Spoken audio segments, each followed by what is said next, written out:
Bueno,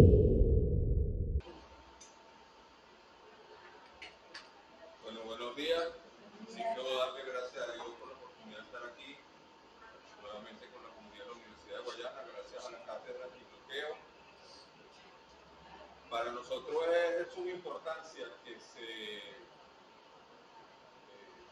divulgue esta información porque forma parte del proceso de comprensión de nuestra realidad.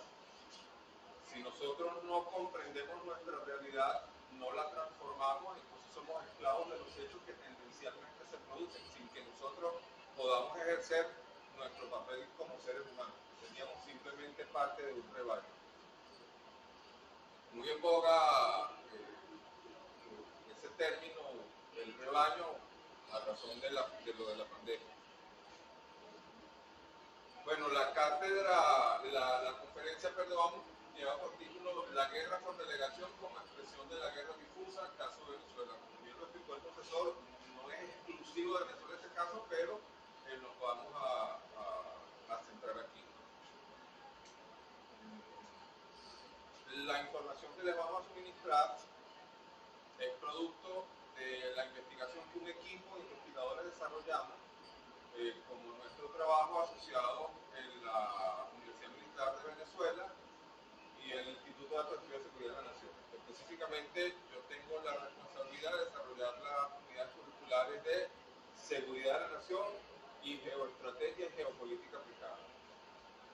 Entonces, si algún mérito tiene esta conferencia es del equipo y si alguna deficiencia tiene es propio. Bueno, comenzamos. Les voy a presentar el esquema de la exposición.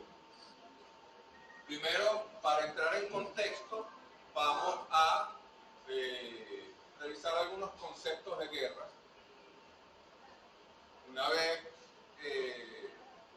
entrado en contexto, vamos a desarrollar lo que es la taxonomía de la guerra. Luego hablaríamos de la naturaleza de la guerra. Después de evidentes acciones de guerra por delegación, siguiendo con acciones encubiertas de guerra por delegación, el tema de las organizaciones no gubernamentales y la inteligencia de fuentes compradas, la inteligencia de fuentes abiertas, ya hablaremos sobre eso, operaciones psicológicas, escenarios que se pueden plantear y una reflexión final. Por favor. Entonces, el concepto de guerra, aunque parezca mentira, es un concepto que no siempre se tiene claro. No todo conflicto armado es una guerra. No toda lucha es una guerra. Para que haya una guerra tiene que haber una clara intención de que al finalizar la guerra, el vencido debe estar obligado a acatar la voluntad del vencedor. Si ese no es el fin de la guerra o no ha terminado o no era una guerra, era cualquier otro conflicto armado, tal vez por supervivencia, etc. Esto lo plantea von Clausewitz en su libro de la guerra. No es el primero que lo plantea, pero es un libro que se utiliza mucho para la sistematización del estudio de este conflicto. Ese material es desarrollado en el siglo XVIII. De allá para acá ha evolucionado mucho el concepto de guerra. En ese momento, guerra era solo enfrentamiento armado entre dos cuerpos establecidos para garantizar una eutaxia específica de un Estado. Hoy en día, si bien es cierto, el concepto de la eutaxia se mantiene, ya el de lucha armada no lo es tanto, porque los medios de agresión han evolucionado tanto que incluso se busca disminuir los costos de la guerra, pero aumentando el peso de las agresiones. Y Venezuela ha sido, en los tiempos modernos, me atrevería a decir, si no el primero, uno de los primeros de los países más agredidos en cuanto a este tipo de conflictos multidimensionales. Tanto así que la Fuerza Armada Nacional Bolivariana se vio en la necesidad de desarrollar su propio concepto de guerra, o sea, nuestro propio constructo para entender la necesidad la realidad y así identificar cuál es nuestra necesidad de defensa. Así entonces la Fuerza Armada Nacional Bolivariana desarrolló el concepto de guerra difusa, que me voy a permitir leer. La guerra difusa es caracterizada como una guerra multidimensional y multiforme. Es importante tener en cuenta este elemento multidimensional, es decir, posee varias dimensiones. De carácter no convencional. Al asumir que es de carácter no convencional, estamos asumiendo entonces que ya no es simplemente el enfrentamiento de dos ejércitos regulares. Aplicada a la República Bolivariana de Venezuela, es un constructo del pensamiento geoestratégico venezolano con un planteamiento solvente, soportado por el ordenamiento cronológico de las múltiples agresiones que Estados Unidos y con el rigor pormenorizado de un estudio científico fundamentado en el método de investigación y análisis histórico-lógico como vínculo para descubrir las leyes fundamentales de esta particular cadena de hechos estudiados. Entonces, no sé si queda claro que el tema de la construcción de la guerra difusa es porque son tantos los frentes de ataque y tan novedosos que conceptos como el de guerra convencional no nos daban respuesta. El de guerra híbrida no nos daban respuesta. Más aún porque muchos de estos conceptos son desarrollados por los mismos estados y como la guerra es un negocio, muchos de estos conceptos son desarrollados para garantizar inversiones en su área específica. Por ejemplo, la guerra no convencional es desarrollada por la Marina de los Estados Unidos y tiene una concepción diferente a la que utiliza el ejército de los Estados Unidos. Entonces, dentro de los mismos países hegemónicos, insisto, como es un hecho económico, tienen diferentes denominaciones.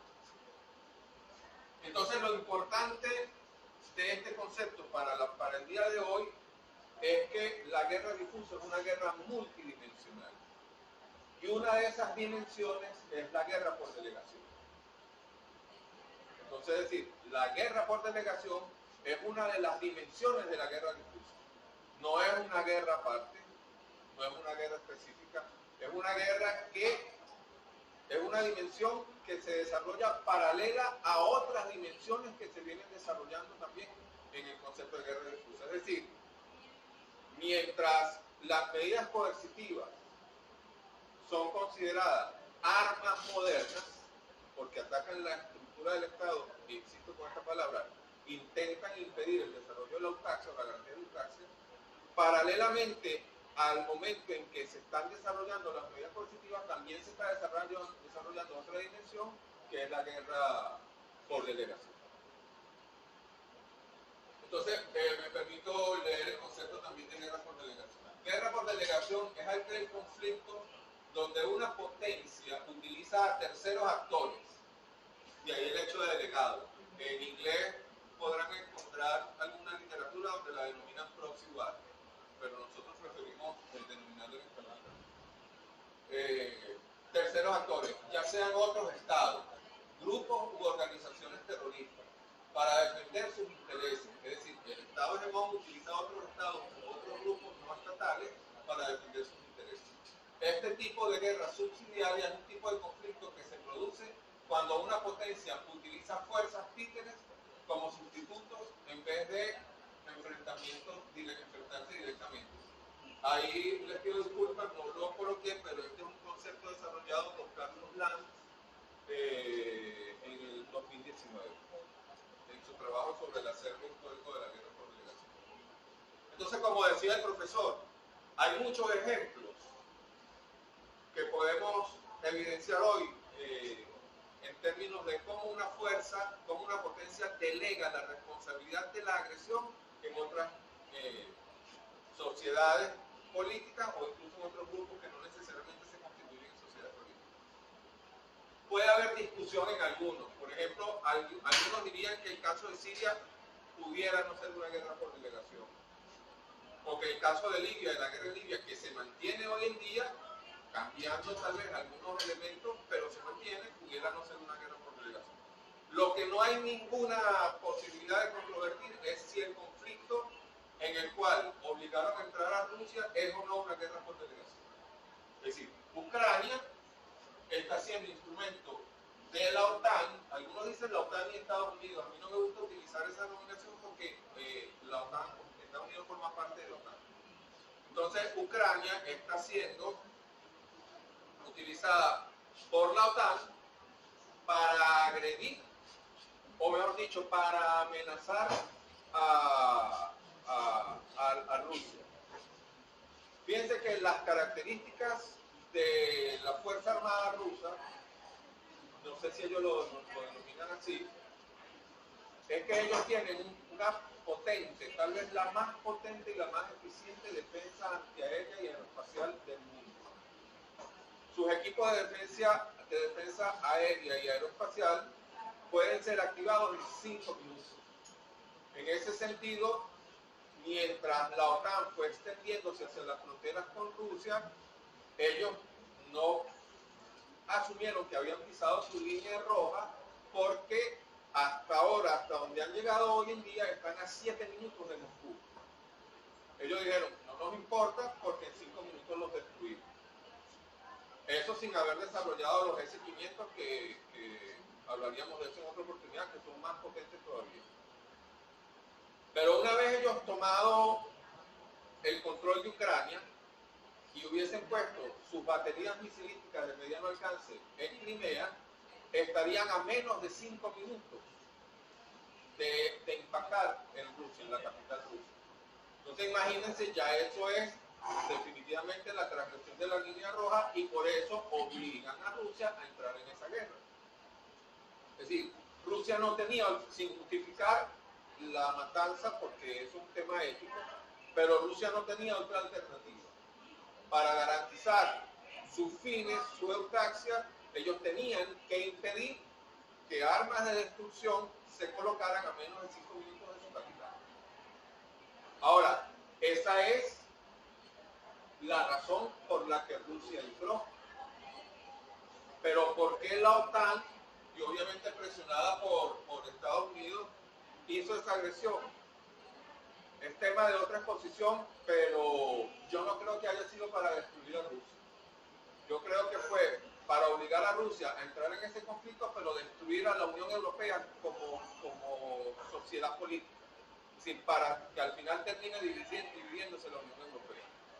Porque es el verdadero enemigo de los Estados Unidos, porque la Unión Europea es una sociedad política, un país, un Estado, asumiendo que es un Estado, la Unión Europea, que siendo no hostil a los Estados Unidos, amenaza su hegemonía industrial y comercial.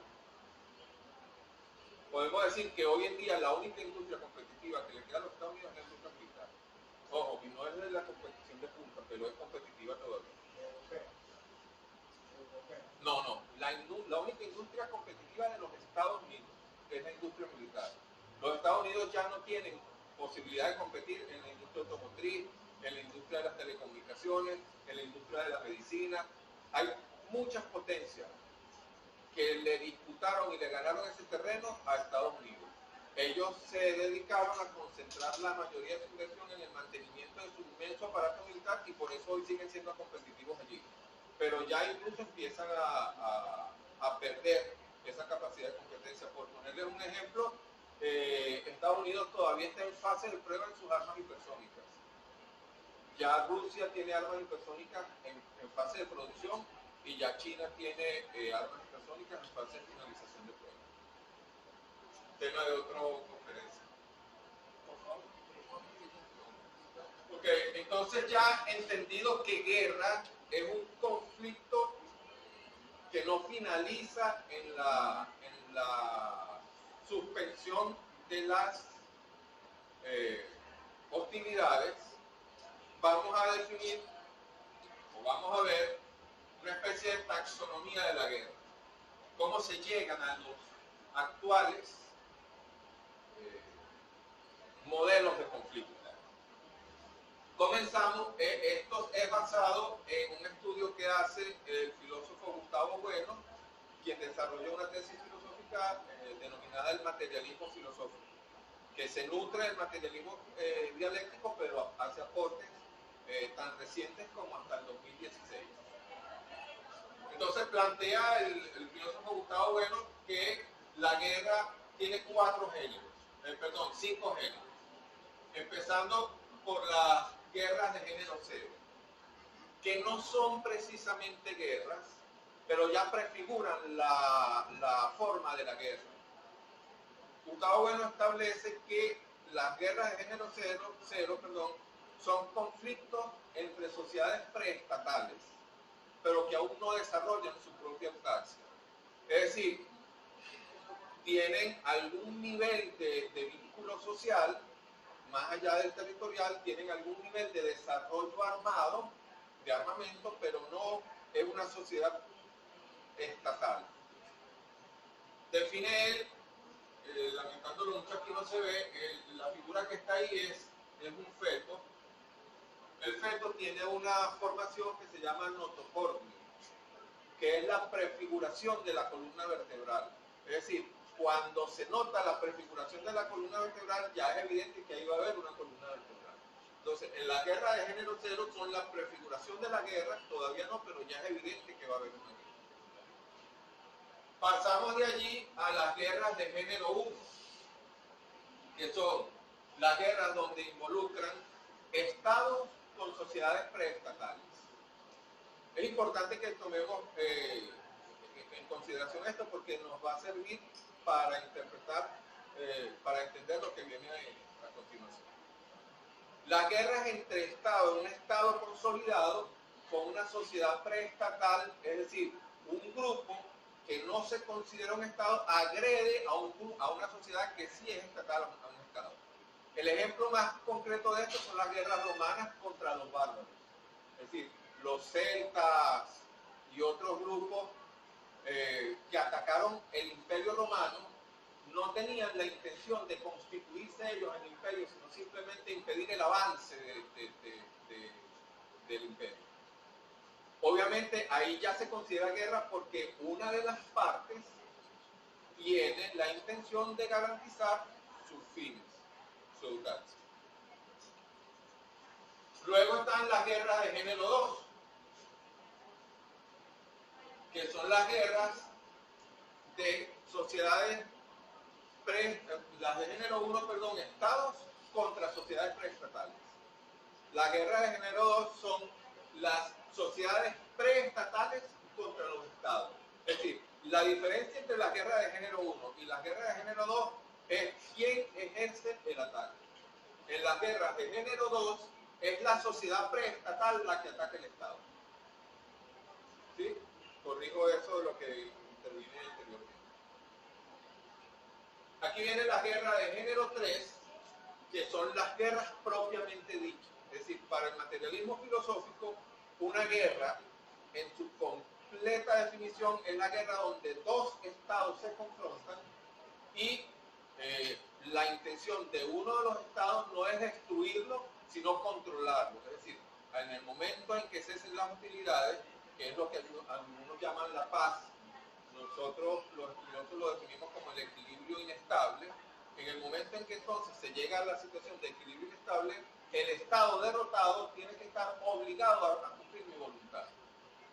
Ahí entonces se vuelve el concepto de guerra de Clausewitz. Y la guerra de género 4, que son las guerras civiles. Se asumen guerras porque es un estado el que está involucrado, pero no es un estado contra otro, sino, tal vez valga el ejemplo, un estado contra sí mismo, o partes del estado confrontándose. Estas son para el estado las guerras más peligrosas porque son las que muy probablemente terminan en la destrucción del estado. Entonces es importante eso.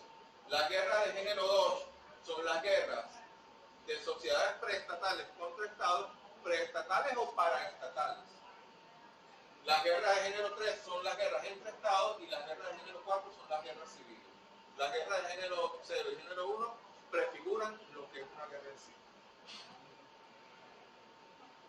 Entonces, entramos aquí al tema de propio de la conferencia, el tema fuerte de la conferencia. La dinámica de las guerras por delegación.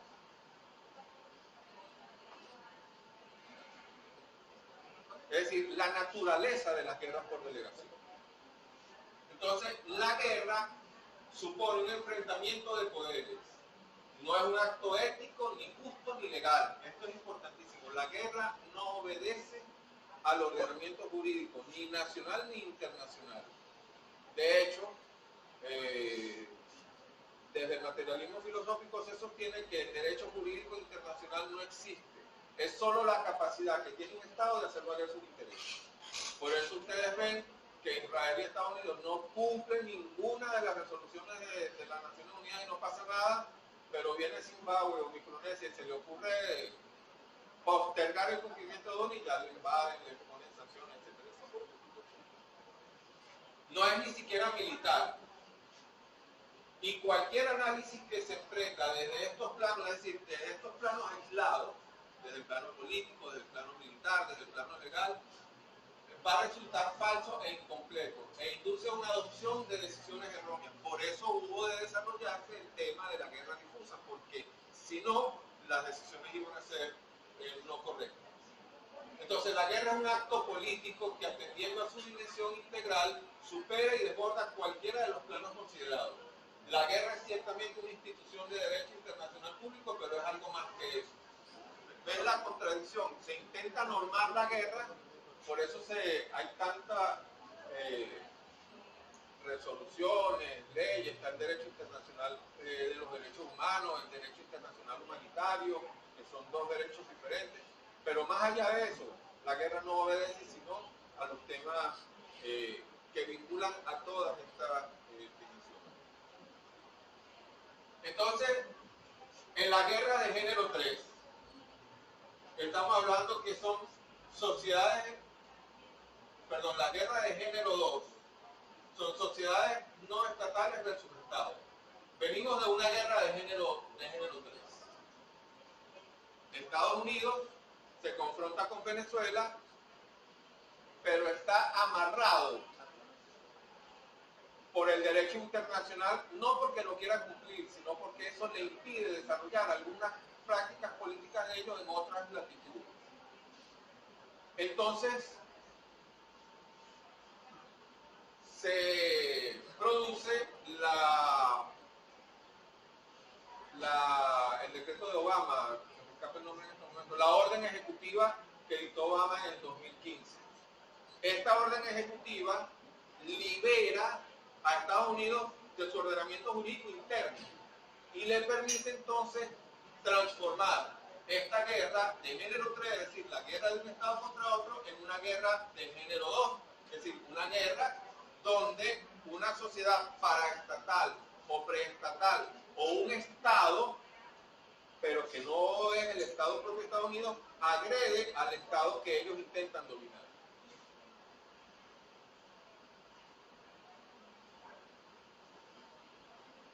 Entonces, esta guerra tiene varios elementos, pero la función concreta es generar un clima de descomposición interna. Si nosotros vemos, a partir del 2015 para acá, se ha aumentado el clima de descomposición interna, es decir, han logrado su objetivo en cuanto a lo que es la aplicación de la guerra difusa.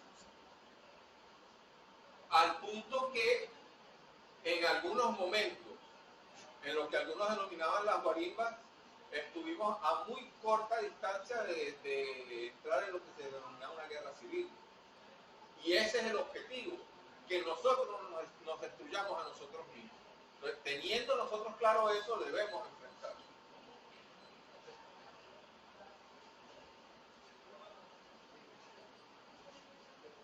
Entonces, la orden ejecutiva declara a Venezuela como una amenaza inusual y extraordinaria para la política exterior de los Estados Unidos y su seguridad interna. Impedido de conseguir alianzas militares abiertas, aparecen en escena fuerzas especiales operando desde Colombia. Paramilitares, lo que allá llaman las BACU, que son las bandas de crimen organizado, las ONG, que forman parte del ejército de delegados de los Estados Unidos para agredirnos a nosotros,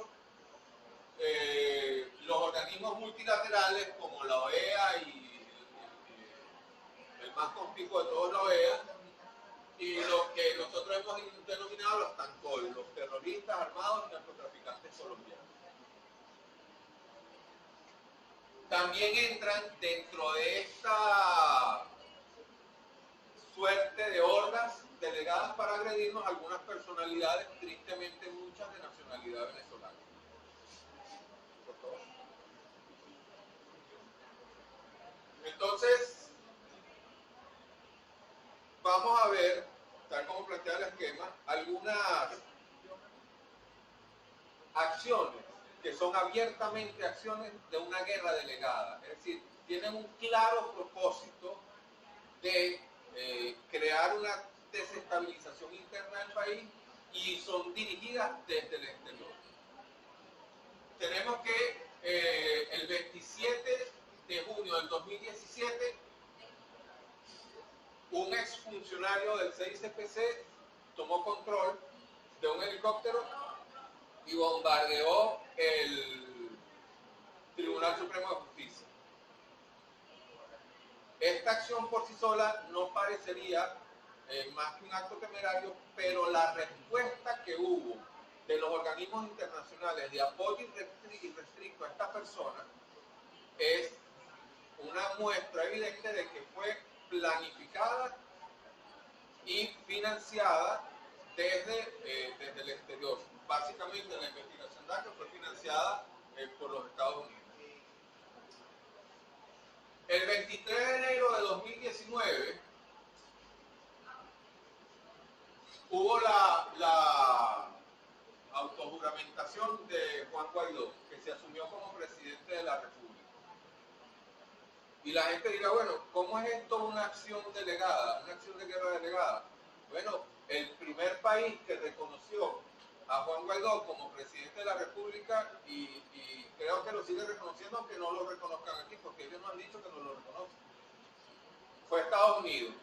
A partir de que Estados Unidos reconoció a Juan Guaidó, otros países empezaron a reconocerlo y a partir de ahí empezaron a, de acuerdo a su legislación, de acuerdo a su ordenamiento jurídico, no al ordenamiento jurídico nacional, sino a sus propios ordenamientos jurídicos, basados en la orden ejecutiva, empezaron a confiscar activos y liquidez de la República Bolivariana de Venezuela, que para la fecha de hoy, algunas investigaciones arrojan que ascienden a los 150.000 millones de dólares. Un mes después, se da lo que se conoció como la batalla de los puentes. Algunos pomposamente lo denominaron la guerra de las Pimitecas. Pero la batalla de los puentes se da, repito, justo un mes después de la autojuramentación de Juan Guaidó.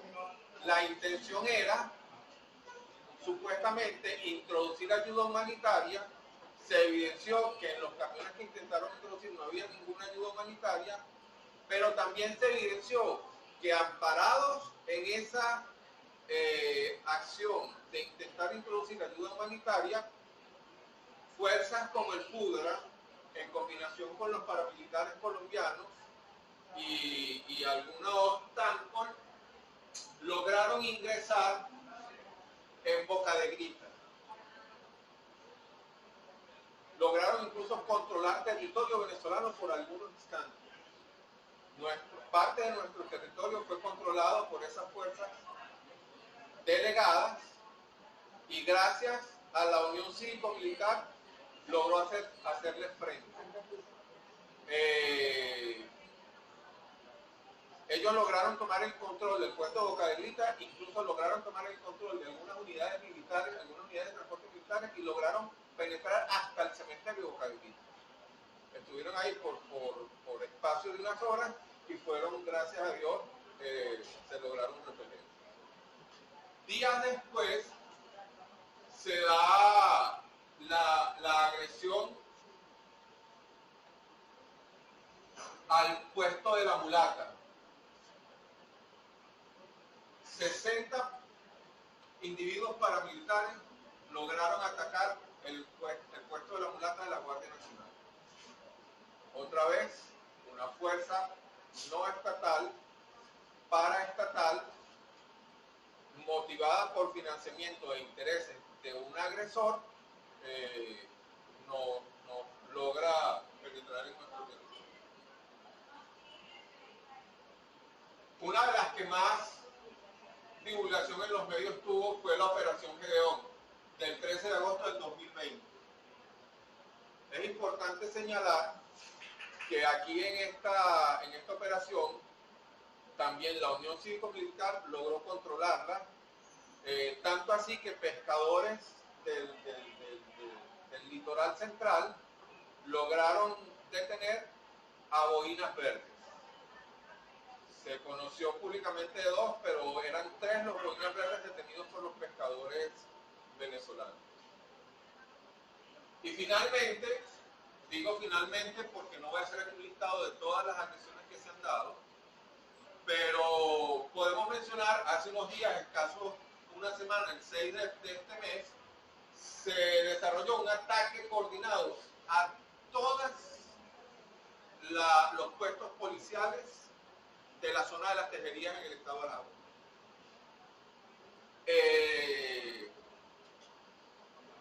El cómplice o socio del que tenía el control en Caracas, denominado el Conejo, es el responsable de esto, pero las investigaciones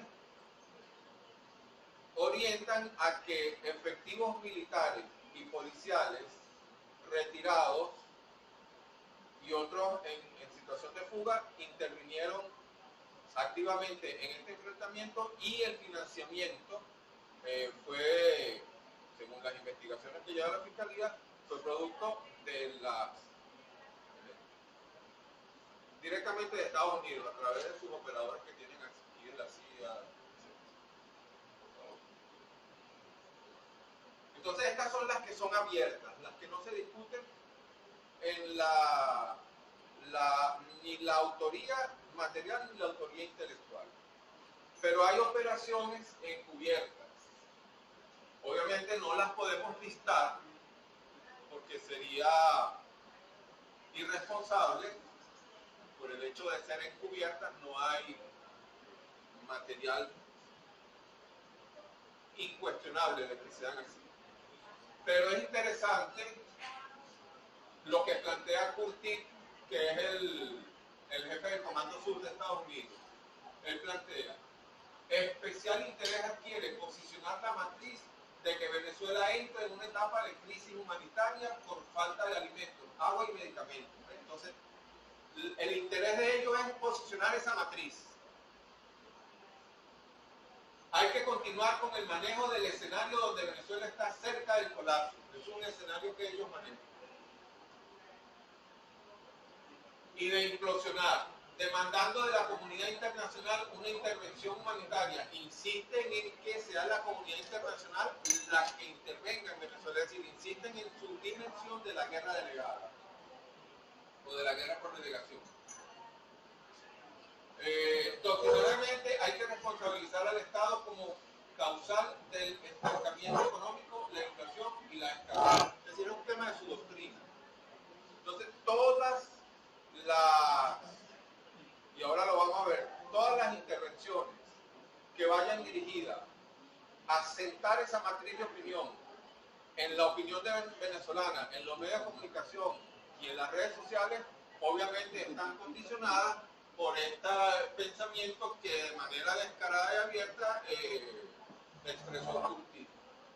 Pero antes de eso, también Brownfield, el ex embajador de Estados Unidos en Venezuela, en una entrevista en La Voz de América, manifestaba: hay que hacer acelerar el colapso. Escuchen esto: hay que hacer acelerar el colapso. Eso está en las redes sociales de su viva voz. La Voz de América, entrevistando a William Brownfield.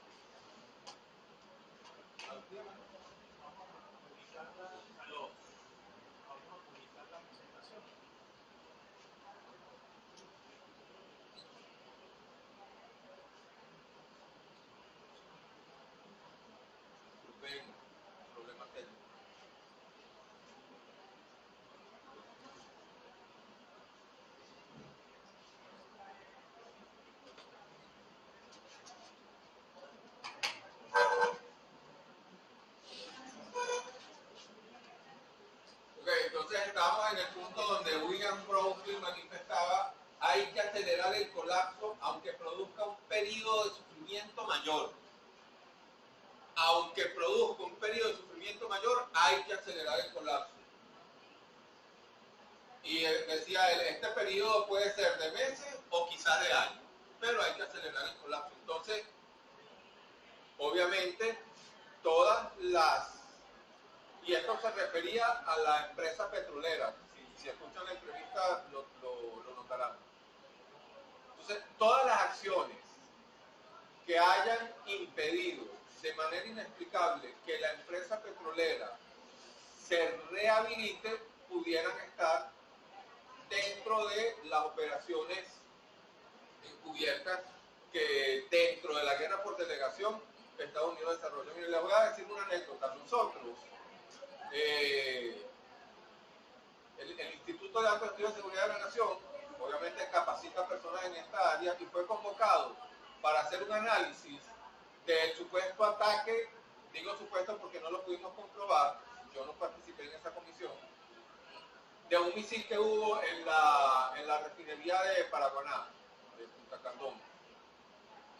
Fueron un grupo de especialistas en el área de la seguridad de la nación, pero en el área de la ingeniería mecánica, la ingeniería eléctrica, la ingeniería estructural.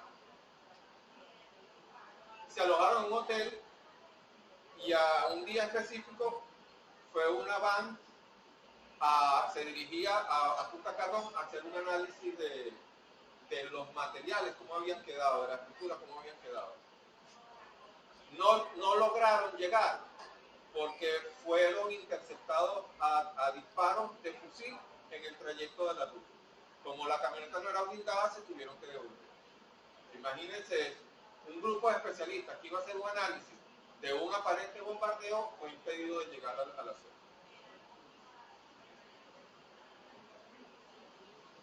Entonces, fíjense, aquí hemos hablado de que hay operaciones por delegación de fuerzas como el FUDRA, está interviniendo el gobierno de Colombia, las bandas criminales están interviniendo el crimen organizado, estamos hablando de los TANCOL, que son los narcotraficantes, y algunos criminales venezolanos, como el Conejo y el Coqui, y algunos oficiales de la Fuerza Armada y de la Policía de Venezuela también.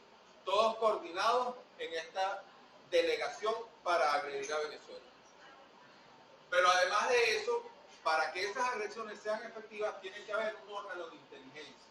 Y así como se privatiza la guerra, y ya ustedes ven que empresas como Blackwater u otras empresas mandan efectivos militares a las confrontaciones, una forma de privatizar el conflicto armado, también privatizan los órganos de inteligencia.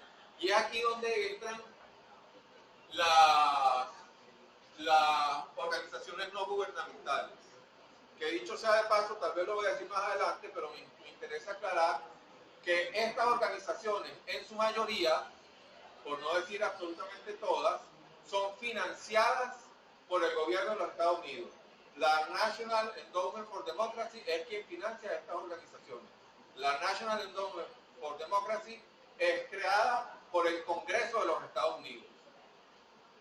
Cuando nosotros decimos organizaciones no gubernamentales, pareciera un absurdo que un gobierno las financie si no obedece a la defensa de sus intereses. Entonces, por eso habría que definir el papel de estas organizaciones. En Colombia les tienen, por ley, tienen otra denominación. Nosotros no, incluso esa denominación se hizo bajo el gobierno de Santos, ni siquiera ahora bajo el gobierno de Petro. Entonces, decimos que no son organizaciones no gubernamentales, sino organizaciones que obedecen a intereses de gobiernos extranjeros porque son ellos quienes los financian. Nadie va a financiar una organización que va en contra de sus propios intereses. Esto es de razón clara. Entonces dijimos, esta ONG es una forma de privatizar las labores de inteligencia. Son aparentemente antiestado. Entonces, como las organizaciones son aparentemente antiestado, entonces gozan de la permeabilidad de algunos líderes que se ven agredidos, o de algunos sectores que se ven agredidos por el Estado. De ahí entonces que disputan la lealtad de sus líderes con las organizaciones sociopolíticas. Es decir, vemos cómo cada vez más las ONG se van nutriendo de personas que vienen de los sectores populares, que tenían tal vez alguna función en su organización de base, pero ahora obedecen a la dinámica de la ONG con la cual interactúan.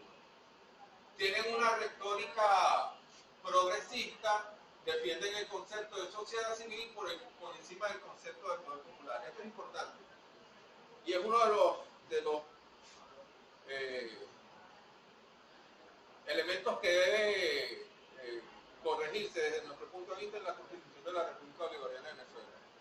El concepto de guerra civil es un concepto, está aquí, ya lo voy a decir, la sociedad, perdón, el concepto de sociedad civil. Sociedad civil son las condiciones de funcionamiento de la sociedad sobre la base de la propiedad privada, los estamentos y las relaciones de propiedad. Eso está en el diccionario filosófico de Rosenthal, uno de los más utilizados en todo el mundo en el estudio de la filosofía.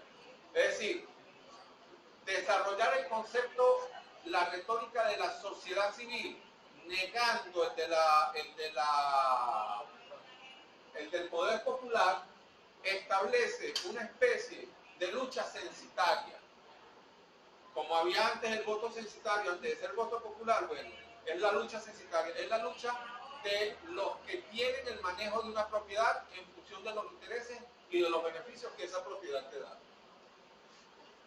Captan líderes locales para recolectar información y minar las bases sociales de la lucha. Es decir, estos líderes locales conocen el terreno, conocen la estructura organizativa, conocen incluso en términos aproximados el porcentaje de hombres, mujeres, niños, quienes trabajan, quienes no trabajan. Toda esa información es recogida por la ONG y trasladada a quienes lo financian, que en este caso, en el caso de Venezuela, es la National Endowment for Democracy. Entonces, bueno, lo he estado diciendo constantemente, las ONG reciben fondos de la National Endowment for Democracy y trabajan con algunos contratistas. Y estas ONG abarcan todos los ámbitos de la vida, es decir, desde el ámbito económico, cultural, político, legal, religioso, todo. Fue muy sonado el caso de la expulsión de las nuevas tribus, que eran ONG que simplemente recolectaban información de los minerales y de toda la biodiversidad de la zona donde estaban para trasladarla hacia sus fuentes de financiamiento. Entonces, para pasar al otro tema, o a la otra lámina, perdón, finalizamos con un aporte de James Petras que hace en el 2003. La ONG ponen énfasis en los proyectos, no en los movimientos. Es decir, son netamente operativas. Movilizan a la gente para que produzca en los márgenes, no para luchar por controlar los medios básicos de producción. ¿Sí? El elemento que condiciona la capacidad de transformar un Estado es la propiedad de los medios de producción. Las ONG no disputan la propiedad de los medios de producción, sino que de una u otra manera condicionan a la gente para que acepte que la propiedad de los medios de producción es de los grandes capitales y simplemente trabajen para ellos. Y entonces están ligados al ámbito de la colaboración con los demás. Es decir, las ONG obviamente colaboran con quienes lo financian. Entonces, otro frente de la delegación en operaciones de guerra, es decir, otro frente, otra de las dimensiones de la guerra por delegación, son las operaciones psicológicas. Las operaciones psicológicas es la herramienta más utilizada para exponenciar la conflictividad y el cuadro de ingobernabilidad. En las redes sociales, las revoluciones de colores, por ejemplo, en Europa se hicieron con las redes sociales. Aquí una matriz de opinión. Aquí han matado, por ejemplo, antes de que Simón Díaz se muriera, lo mataron como 30 veces y la gente juraba que era verdad porque salía en las redes sociales. Incluso mucha gente expone su vida en las redes sociales perdiendo todo su concepto de privacidad. Entonces, pero esto tiene una estructura. estas operaciones psicológicas tienen una estructura. Y hay actores que se desempeñan, como operadores en las operaciones psicológicas. El primer grupo de actores son los abridores de marcadores, los que generan el boom. No sé si recuerdan aquel tristemente célebre tweet de Nelson Bocaranda, donde dijo que los votos de las elecciones de Maduro los estaban contando o modificando en un módulo de barrio adentro y que había que quemarlos, y a partir de ahí salieron a quemar módulos de barrio adentro. Después él quitó ese tweet, pero ya el mal estaba hecho. Entonces esos marcadores son los que establecen el elemento que debe ser convertido en una matriz de opinión. En Venezuela, estos marcadores financiados y casi todos viviendo en el extranjero por el gobierno de los Estados Unidos serían Alberto Federico Rabel, Marta Colomina, el tristemente célebre Nelson Bocaranda, Esteban Gervasi, Inicio, Orlando Urdaneta, que mandó abiertamente a fusilar al presidente, Orbex y JJ Rendón. Sobre todo JJ Rendón y Alberto Federico Rabel, muy activos en ese tema de generar matrices de opinión como una especie de operación psicológica. El segundo grupo de operadores serían los operadores políticos, es decir, los que le dan veracidad a ese supuesto tubazo que los marcadores lanzan. Estos operadores políticos son Capriles Radonsky, Leopoldo López, María Corina, Julio Borges, partidos como Voluntad Popular, Primera Justicia, Ledesma, Diego Barria, etc.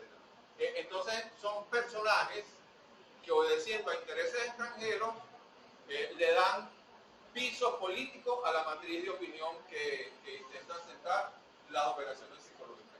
Y para finalizar, la operación psicológica, independientemente de que sea verdad o que sea falsa, que se haya verificado o no se haya verificado la información, están los propagadores.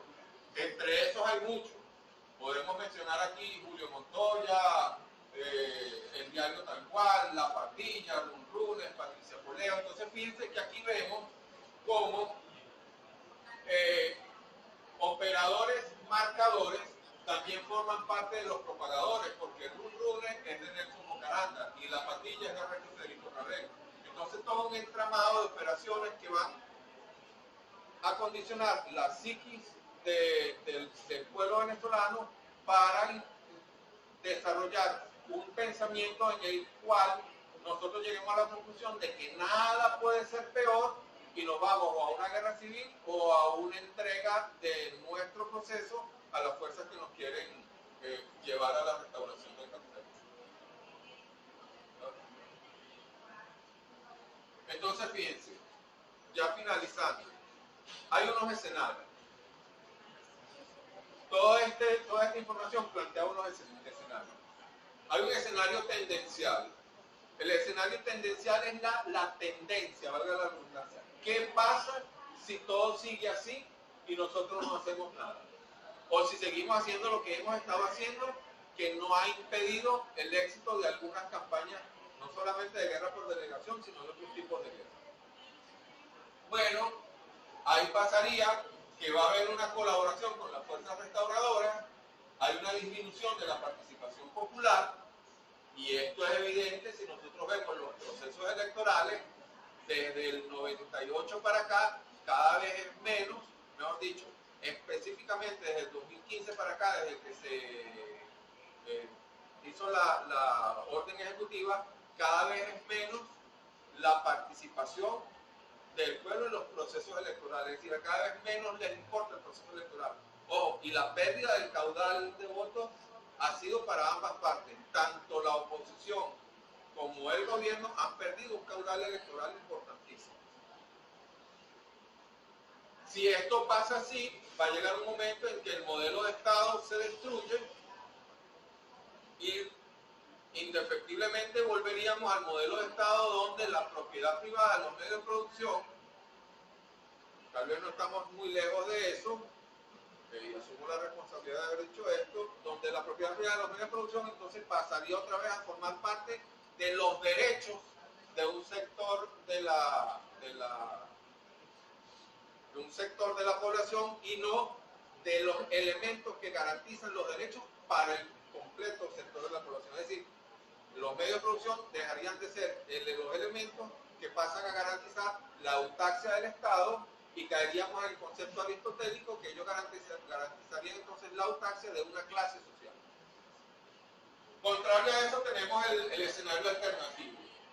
El escenario alternativo es lo que se debe hacer para parar y en el mejor de los casos revertir y llegar a la situación de equilibrio inestable, pero sin ser nosotros los derrotados, sino siendo nosotros los vencedores. En este caso, lo primero que hay que hacer es el fortalecimiento de la participación popular. Si aquí no hay participación, definitivamente nuestro modelo, que es de participación protagónica, no tendría sentido. Tenemos que defender el concepto de unión cívico-militar. Fíjense, yo no soy un militar, yo soy un civil. Y soy parte de un grupo de investigadores que estudia todo este concepto de agresiones sin intentar lavarle la cara a nadie. Por eso dije lo que dije anteriormente. Pero es uno de los conceptos que nos ha permitido incluso desarrollar nuestra república. Si ustedes estudian la historia, las fuerzas patriotas eran una expresión condicionante de la unión cívico-militar. Las fuerzas patriotas eran lo que se consideraban fuerzas colectivas, no eran ejércitos regulares, no tenían entrenamiento militar, era gente dispuesta a garantizar su independencia y su soberanía, y en función de eso se embarcaron en esa lucha. Habría que desarrollar también la tecnología. Miren, aquí cuando hablan de desarrollo, se habla de desarrollo del aparato productivo, de la producción de alimentos, etcétera. Pero si nosotros no tenemos tecnología propia, nada de eso es posible. Nosotros hoy en día necesitamos de industrias extranjeras para producir arado. Apenas en fechas pasadas estamos produciendo las ruedas para los vagones que transportan el mineral de hierro de la empresa Petrominera. Y esa tecnología, sin ningún miedo lo digo, debe servirnos también para ampliar nuestra capacidad de defensa. Estados como el Estado iraní hubiese sido barrido de la faz de la tierra si no tuviera la capacidad de defensa que tiene, la autosuficiencia, más que autosuficiencia. La industria militar de defensa iraní se ha desarrollado tanto que hoy en día es el principal productor de drones del mundo, al punto que es quien está surtiendo de drones a Rusia en su guerra contra la OTAN. Imagínense, ese nivel de desarrollo nosotros lo tenemos que conseguir. Nuestro nivel de desarrollo estaba tan atrasado que el comandante Chávez, cuando inauguró la fábrica de bicicletas, que al final la cerraron porque era supuestamente una fábrica de una mina de plutonio, pero fue una noticia nacional que aquí se inaugurara una fábrica de bicicletas. ¿Ustedes se imaginan que los noticieros nacionales de China digan, mira, se inauguró una fábrica de bicicletas que va a producir 200 bicicletas mensuales? Eso no va a aparecer nunca porque eso es ridículo. Es ridículo. Entonces, imagínense a qué nivel de atraso estamos nosotros. Sin embargo, los estudiantes de la UNEFA, en la última competencia que hubo de tecnología de drones civiles, lograron el primer lugar en Brasil, con un hexacóptero que ellos construyeron. Es decir, tenemos la capacidad. Y de los drones civiles, Venezuela produce el segundo dron civil más efectivo de toda Latinoamérica. Si nosotros tenemos la capacidad, tenemos los materiales, tenemos el recurso y tenemos la calidad humana para desarrollar eso. Es fundamental desarrollar la tecnología. Y como modelo de Estado, nosotros tenemos que desarrollar un modelo de Estado alternativo al que hasta ahora estamos tratando de desarrollar, porque no nos ha permitido superar las anclas que todavía el Estado liberal nos plantea. Que nuestros estudios nos indican Y tal como lo planteaba el comandante Chávez, que el Estado comunal es el único modelo de Estado que nos permitiría parir lo que nosotros hemos denominado el socialismo bolivariano. Bueno, algunas reflexiones al final de esta exposición para hacer luego haríamos las que vienen después de las preguntas, son las siguientes. La guerra en la actualidad no se limita a acciones militares, conociendo el fin de la guerra, que es hacer del enemigo acatar la voluntad de su contraparte. Todo conjunto de acciones sistemáticas que vayan dirigidas en este sentido sean respaldadas con el uso de la coerción, son denominadas acciones de guerra. Esta es una reflexión para cualquier tipo de guerra, para la guerra por delegación, para la guerra por medidas coercitivas, para la guerra híbrida, etc. La guerra, según Aristóteles, es un arte adquisitivo, independientemente de la naturaleza de las armas utilizadas. El objetivo de la agresión, tal como lo plantea el materialismo filosófico, es garantizar la eutaxia del Estado agresor. Las armas serían entonces las acciones que garanticen esa adquisición. Es decir, la guerra contra Venezuela no es una guerra por la democracia ni por los derechos humanos, eso es pura retórica publicitaria. La guerra contra Venezuela es una guerra por, primero, petróleo, agua, minerales. Venezuela tiene, creo, el oro es lo que menos curiosidad me da ahorita. El coltán, y tiene un mineral que es radioactivo y no contamina, que se me escapa el nombre ahora. El torio. Venezuela tiene torio y coltán. Las guerras en el futuro de minerales van a ser por esos dos minerales. Y entonces la idea no es que aquí se garanticen los derechos humanos como no se garantizan en Arabia Saudita ni en ningún país donde Estados Unidos interviene, sino es garantizarle a ellos el suministro de esas materias primas. Por eso se dice que la guerra tiene carácter adquisitivo. Si nosotros les estuviéramos entregando todo ese material a los Estados Unidos, aquí no habría problemas con derechos humanos, como no lo hay en Colombia ni en Perú. ¿Quién ha visto una declaración en defensa de los derechos humanos del pueblo peruano en estos días? La delegación de las acciones de guerra es en las dimensiones de la guerra difusa la que presenta mayor posibilidad de acciones en el interno espacio geográfico del Estado agredido. Explico. Hablamos que la guerra difusa es una guerra multidimensional. La guerra por delegación es una de las dimensiones de la guerra difusa.